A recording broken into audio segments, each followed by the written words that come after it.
Okay, let's start off by me saying this general statement. Video games are awesome. And for a lot of the time that I can remember, video games have always kind of been my go-to form of entertainment.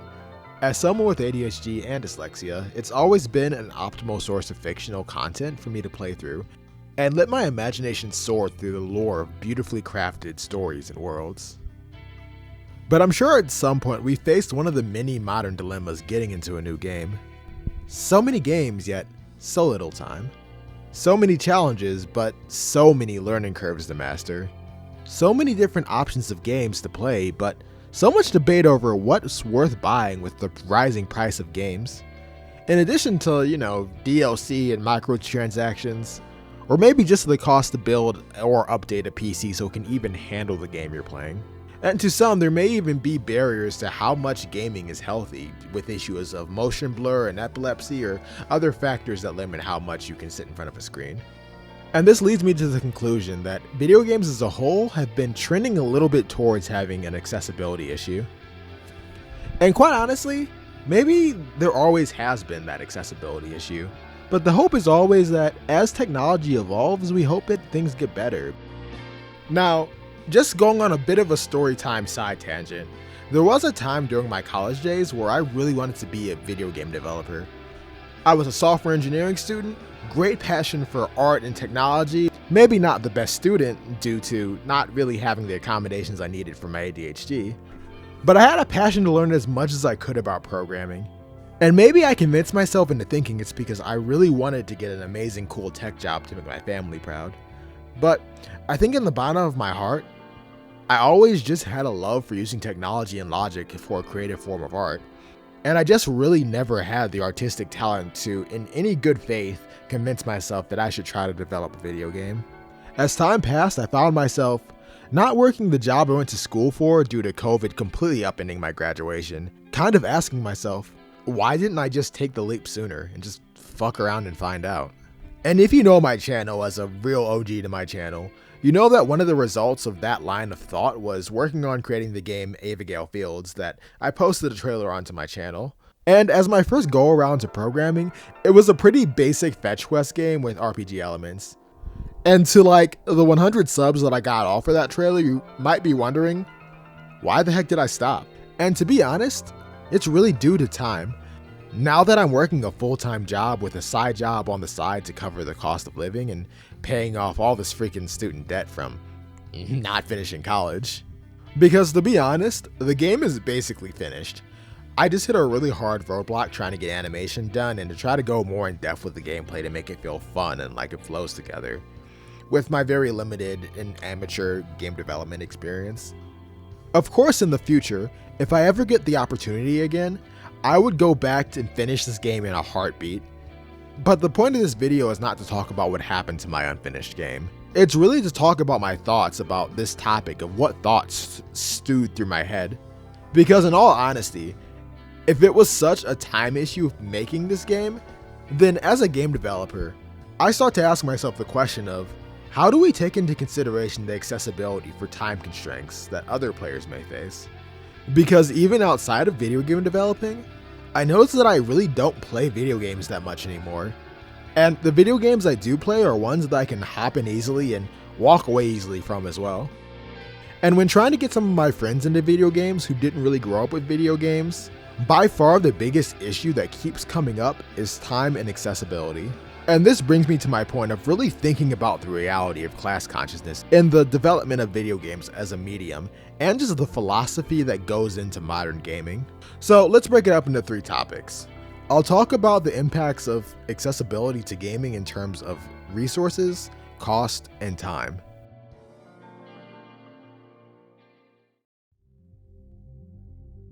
Now to start off, I'm going to talk about a game that I'm sure many people who are watching this has probably played at some point, or at least heard of, and that's Undertale. And quite honestly, I think aside from it being a very good game that hits all the bases of what makes games enjoyable, I think part of what makes this a game that a lot of people have played is just the fact that everybody can physically play it. I'll probably bring it back up later as I talk about time and cost in more details, but basically it's a very cheap game. It's not a very grindy game, and basically everybody can play it. And by that I mean like basically any machine can run this game.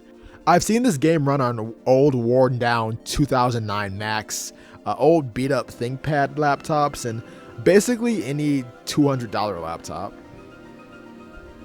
Now of course I understand that cool looking games do need more technology to run it, and I'm not knocking that. But I think there's a certain beauty in making a game that doesn't keep gamers away due to hardware. And while it's very easy to poke fun at AAA games, which I was very tempted to writing this script, I understand that a lot of those games were made for consoles, and PC optimization usually takes the back seat for AAA games, since they're usually not made for PCs. So despite AAA games being the main offenders, which, you know, I could go into AAA games a lot on different topics, I'll give them a break on this one. But let's be honest, in relationship to the average gamer, they probably don't care about all this, and most likely, if you wanted to get somebody into gaming, they're probably going to want to play a game on the system that they readily have access to, which in most cases is probably going to be a computer. It's less likely that people are going to buy something to play a game on if they're not even into gaming, which makes having to rely off of the processing power of a console another barrier to entry for a lot of gamers. Because again, why would they buy a console if they don't even know if they're going to like gaming? But even with this is probably a lesser of the three issues. Even with the resources available, I can't pass up the issue of cost, which I feel is a little bit more pressing in this discussion. For as good of an entertainment system as at-home gaming is, it's still a lot more expensive of a hobby than just picking up a book or turning on Netflix. I think one of the main reasons why a game like Minecraft was able to spread like wildfire was because it was pretty cheap at the cost of around $20. And heck, for me, that was actually one of the selling factors. I've always loved the game, watching YouTube videos and everything about Minecraft, but really the only reason I bought it as soon as I did was because it was so cheap, and I felt like there wasn't much of a reason not to buy it if I could get it at a good affordable price. And I feel like there's this regard that like the selling factor of a game is how interesting it seems, which is definitely true. But there are so many games that I love off of concept and think are super cool that I just end up not buying due to having $60 plus starting prices, and that's even without DLC or other things to cost. And I get it, especially with AAA games, the cost of making games is increasing. Probably especially amongst a market that doesn't want to play games that look like this. But like, come on, why?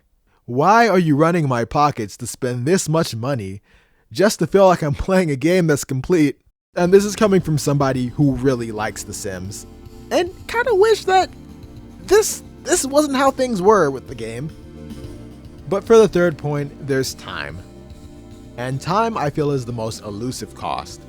One that may not be as immediately noticeable as financial cost or resource cost to hardware, but I argue it's one of the most apparent ones in the accessibility of gaming, and one of the main reasons why a lot of people just can't get into video games as a viable source of entertainment. And to be honest, one of the things that got me into thinking about this video was the inspiration that came from a video released by Masahiro Sakurai, which I recommend checking out. One of the bases most games depend on is the assumption that the player can just sit down and sink hours into a game. And it's even made into a source of something to brag about, having gameplay times be recorded and displayed like trophies. Playtime can often be used as a means to justify pricing and market how fun a game is, but like in this video how Sakurai said, it can be a bit of a turnoff trying to hit an audience that doesn't really have the time. And for this reason, I have still not completed Persona 5, despite it being one of my favorite games.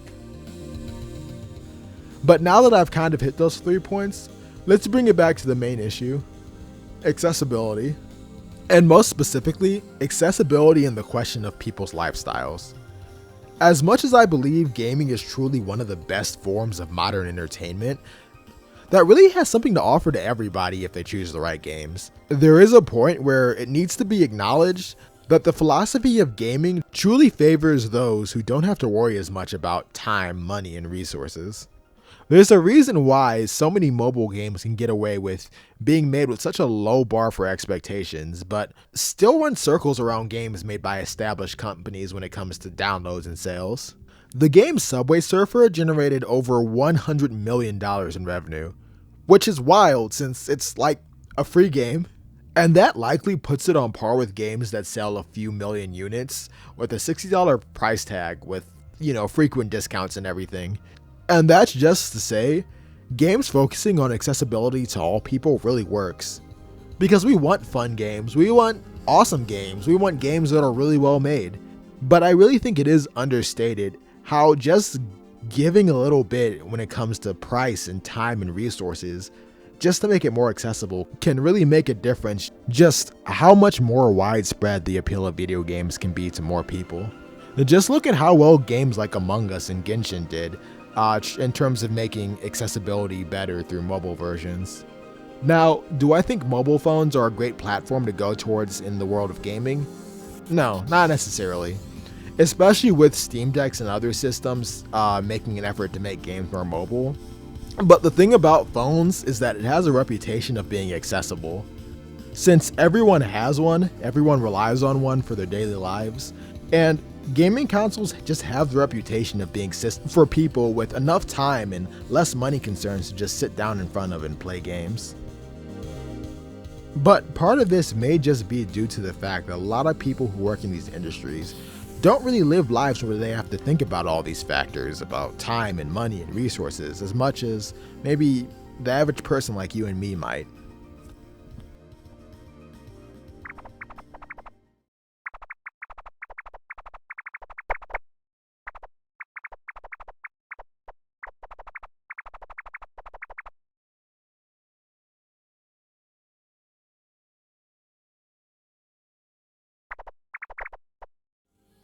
Seeing that you're still along this far in the video, I do want to say that one thing that usually always stays consistent in making sure that we do have accessible games is really the indie game community, which is why whenever I can, I really want to give a shout out to support indie game developers.